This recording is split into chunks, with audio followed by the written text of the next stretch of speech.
నాస్తికులు అని చెప్పబడిన వారు ఎన్నో రకాలుగా ఎన్నో సిద్ధాంతాల్లో వాళ్ళు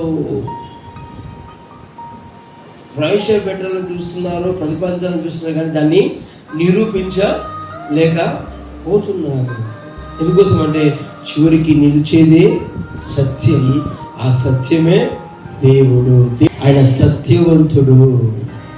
ఎవరు ఎన్ని ప్రయత్నాలు చేసినా దేవుడు లేడు అని నిరూపించలేరు. చాలామంది ఆ విధంగా అనుకున్నారు.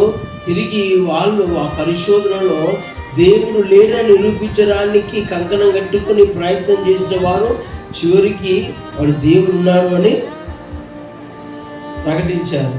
దేవుడు ఈ సృష్టి సాక్ష్యం, మన కళ్ళ కనిపిస్తున్న ప్రకృతే సాక్ష్యం. సృష్టించేవాడు లేకపోతే వస్తువు ఏ విధంగా వెలుగులోనికి రాదో, సృష్టికర్త లేకుండా ఈ సృష్టి అనేది వెలుగులోనికి రాదు.